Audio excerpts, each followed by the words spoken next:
The O's presented by FedEx. Taking a look at how this offense is going to go. Scott Turner taking over as offensive coordinator here. Is a lot of new coaches coming over from Carolina.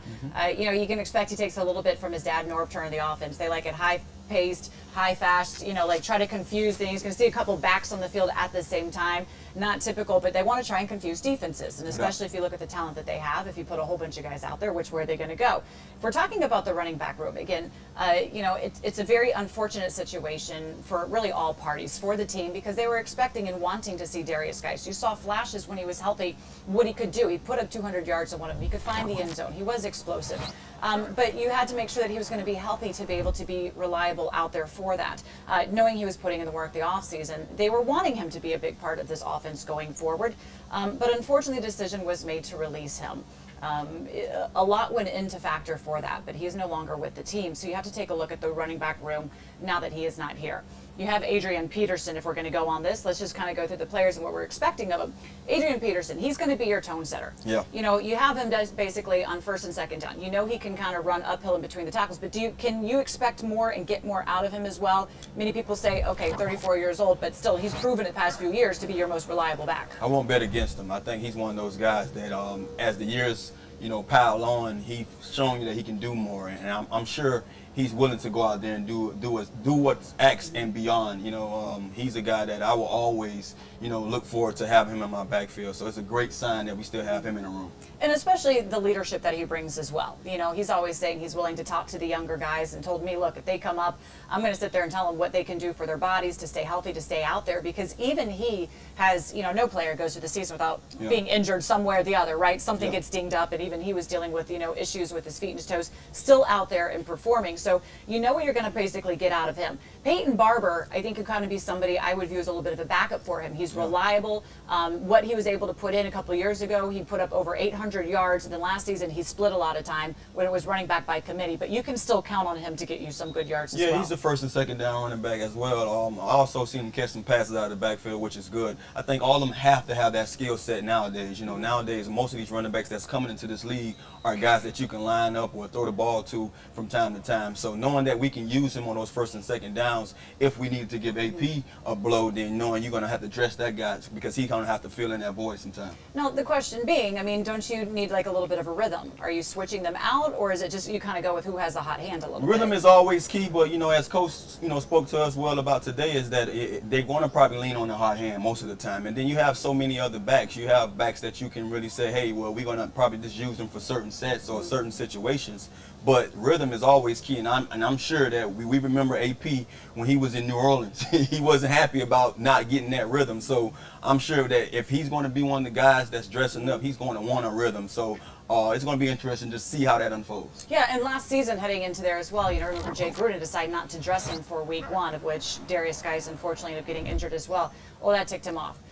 He wants to be out there. He wants and totally believes that he should be your lead guy as well, which is the mentality you have to have to be able to be out here. He says as long as it's open competition, he's fine with that. But you talk about some of those situational players and maybe a third down back a bit. J.D. Mckissick they brought in. They kind of view him as somebody you can put in on third down. You described him as what? He's a CT type of guy. He's a guy, I watched him on film, and he can line up in the slot. He can put him in the backfield, throw swing passes here and there. The guy is just dynamic. So, it was interesting just hearing Coach talk about him, because I was always, picturing this guy coming in on third downs already, and then when Coach spoke on it, saying, yeah, he's a guy that we know that he can be that third down back. He hasn't seen him that much run between the tackles, but CT was a guy that he had a change up in him. He can do that as well. So if you're going to dress a guy like JD, he has to have that kind of mindset that from time to time I have to be able to take this ball, take a couple of handoffs, and run between the tackles as well. And then, of course, you cannot forget the rookie that they brought in, Antonio Gibson. There is so much excitement about him coming in here and how they're going to use him. And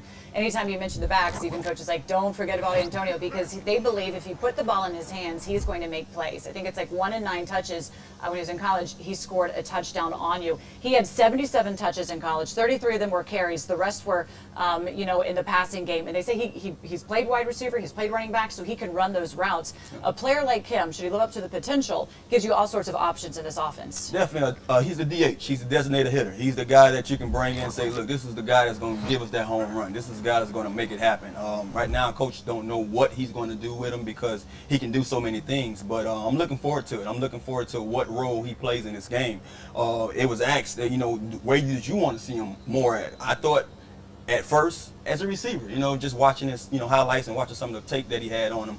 But when you really, dive deep into it and see some of the things he did it all. So I'm looking forward to seeing this guy role expand as the weeks go on. But right now, they're still in camp, so he has to get and make a name for himself first. It says he has the moves to be able to shake. He's elusive, has good vision, has good hands. He's a tough runner. I mean, really, when you go through all the accolades for him line up, and other players, even when you talk to them as well. Yeah, exactly. Like when I ask other players, I said, what do you think about Antonio? They're like, man, this kid's going to has the chance to be something really great in this offense.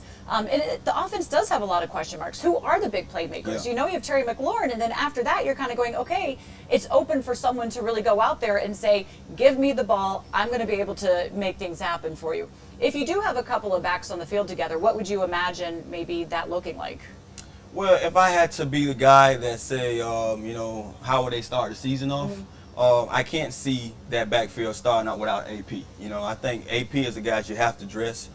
We can't forget about Love. I understand he's coming off an injury, and that's something that we're going to have to pay close attention to. But I do believe that he's ready, more than ready for the opportunity, knowing he have a new staff. He have a lot to prove.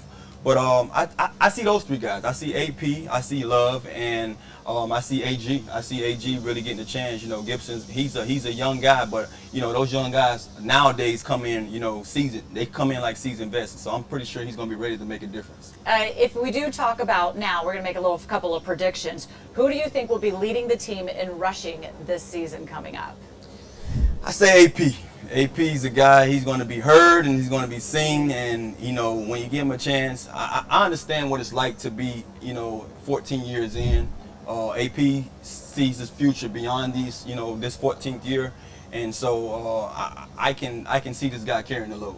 I would agree with you on that one if we're talking specifically rushing yards. Now, over the past few seasons, Adrian hasn't gotten to over 1,000 in rushing, but he has gotten to over 1,000 in total yards from scrimmage. Yeah. So I don't see that necessarily changing, especially the way this is stacking up. If he's healthy, all things going, then I think he's going to be the one that you're going to really lean on for the run game specifically. But if we're talking then about who's going to lead the team in touchdowns, I'm going Gibson for this one. Yeah, I can see AG, being the guy because he's going to probably be able to do so many things. You're going to see this guy in the slot. You're going to see this guy in the backfield.